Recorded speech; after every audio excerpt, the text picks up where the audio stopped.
and welcome to the In Focus series section of Drishti IAS. I am Aisha Singh, and in today's video we will be discussing about a handbook which has recently been released by the Supreme Court of India by the Honorable Chief Justice of India D.Y. Chandrachud.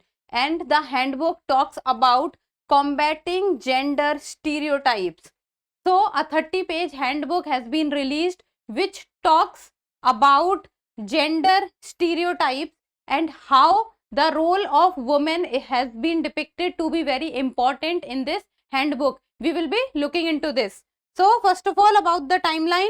First we'll be looking at the news, then what is the handbook which has been released by the Supreme Court, then what are the alternative words which has been talked about in this which can replace the stereotypical words which are already present and which many a times has been used in the judgments by the Supreme Court. Then why is it important for judges to use the right word or the right language? Similar efforts in other countries. In the end, a mains practice question. This topic is of relevance from General Studies paper 2, that is polity section.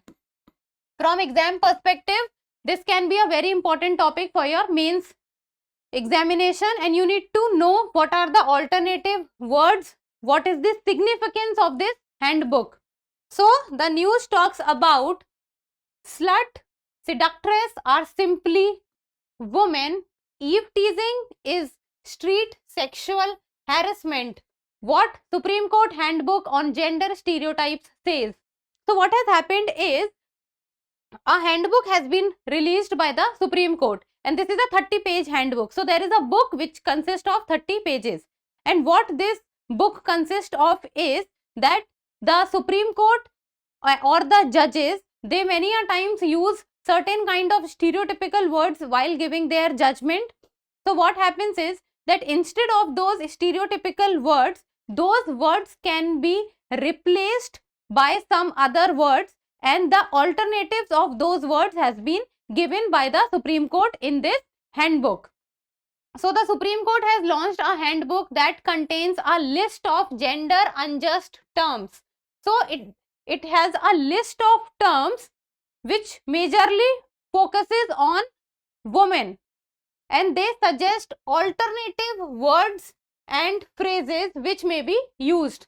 So till then, all the stereotypical words which has been used, instead of those, the alternative words and phrases can be used. And the 30-page handbook on combating gender stereotypes, that gender stereotyping should not be done and everyone should be treated equally. So this gender stereotyping can be combated through this handbook of 30 pages. So what is the handbook? So the Supreme Court handbook is a 30-page booklet. So it is a booklet which consists of 30 pages, and there are alternative terms given in this booklet. And the aim is to assist judges and the legal community in identifying, understanding and combating stereotypes about women. So many a times we have seen that few of the words are used against the woman, and which is considered to be stereotypes for a woman, that these words will basically be used every single time. So this handbook contains alternative words that now, because this word is a stereotypical word, instead of this word some new words can be used. We will just be looking into the words also and the alternative words and phrases that the Supreme Court has given. We will look into this, and the aim is that the judges and the legal community, they can first identify, then they can understand, and then they can combat the stereotypical words. First identification, then understanding, and then combating. And it identifies common stereotypical words and phrases used about women, and many of them routinely found in judgments. So even in the Supreme Court's judgment or the judgment by the judiciary, many a times these stereotypical words can be found. Then few of the examples which has been given in the handbook is, in 2017, the Supreme Court ruling awarding the death penalty for the convicts in the Delhi gang rape case, verdict repeatedly uses the word ravished to say raped. So instead of the word raped, the word ravished was used. and how it was used. It is absolutely obvious that the accused persons had found an object for enjoyment in her, and as is evident, they were obsessed with the singular purpose sense, any feeling to ravish her as they liked. So this is a statement from which has been given in the Supreme Court handbook, which has recently been used, and instead of the word raped, the word ravish has been used. And similarly, there was another judgment in 2017 of the Kerala High Court which said a girl aged 24 years is weak and vulnerable, capable of being exploited in many ways. So weak, vulnerable and capable of being exploited in many ways. So these are few of the stereotypical words which are used in the judgments against a woman, and this is what is gender stereotyping also. So to move away from this stereotyping and to maintain gender equity, certain words has been introduced, or you can say that the alternate words has been introduced. So the alternative to stereotype promoting language. So these are few of the list. I will just read out for you people that instead of the word adulteress, what can be used is woman who has engaged in sexual relations outside of marriage. And then in place of affair, relationship outside of marriage. Then the word carnal intercourse, sexual intercourse can be used. Then there is a term called child prostitute. What can be used is child who has been trafficked. Then there is eve teasing. Instead of eve teasing, what can be used is street sexual harassment.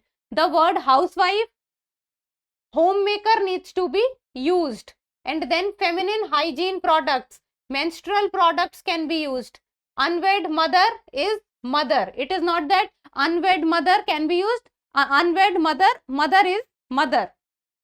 Then mistress, woman with whom a man has had romantic or sexual relations outside of marriage. Prostitute is sex worker. Then provocative clothing, dress is clothing or dressing. Then spinster is an unmarried woman. So these are few of the alternative words that has been given in the handbook. And then survivor or victim, what can be said or what can be chosen. So survivor or victim. So it is individual which is affected by sexual violence may identify themselves. So the individual who has been affected by the sexual violence will identify herself or himself. It means that the person will say for himself or herself, will identify themselves as either a survivor or victim. So it will be upon the person to designate themselves as survivor or victim. Both are applicable unless the individual has expressed a preference, in which case the individual's preference should be respected.